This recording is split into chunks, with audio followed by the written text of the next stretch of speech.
The top 10 reasons loans get screened out. Repayment ability is not demonstrated. This is where I'll refer you back to the credit memo, the lender's credit memo, and your lender request for guarantee. The debt service is not demonstrated, and therefore you will have to be, your screen out will encompass a question about repayment ability.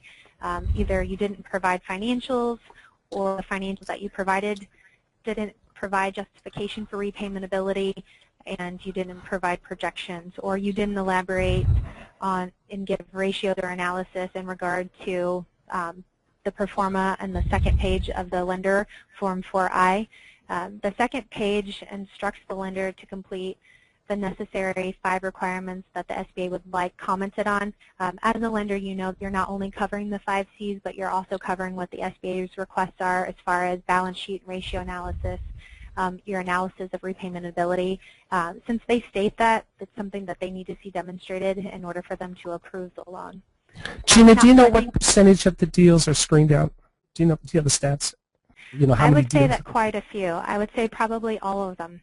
I don't think it's a general rule. I think that there probably is such a thing as a great deal. I don't think there's such a thing as a perfect deal. So I feel like if everyone is doing their due diligence, I think that there would be at some point some sort of question. The SBA doesn't always have to send a screen out. They may contact the lender or packager directly, Bob, with maybe, you know, you didn't fill in so-and-so's full middle name, or you didn't check this box. There are some screen outs, or there are some questions or some actions that can be taken without sending a formal screen out letter. So I would say that if everyone's doing their part, probably a large percentage of screen outs. Great. And since you just mentioned it, the question came in. Where is the list of SBA needed items to be included in the lender write-up?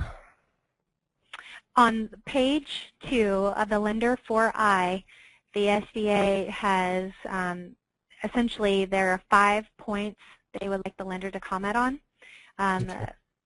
It's at the top of the page, and then also below are the financial spreads and includes the Proforma as well.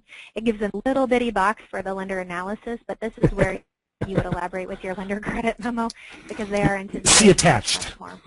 Absolutely. And then you always want to refer back to the SOP. They have a wonderful section on credit analysis, which very clearly tells you what the lender should be commenting on, and it also dissects the different types of transactions to elaborate more on what the SBA will want to know about. For instance, site visits for startup companies.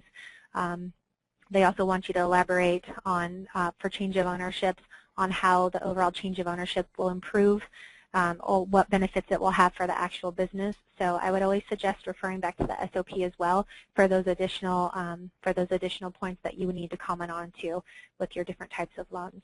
I included the list for everyone's reference as well because these are the top 10 reasons loans get screwed out. But I want to make sure if you're fully completing your documents and you're making sure that all of the documents from the start of the loan application all match in the information that you're supplying and the supporting information, then you'll have a much easier go at the SBA process.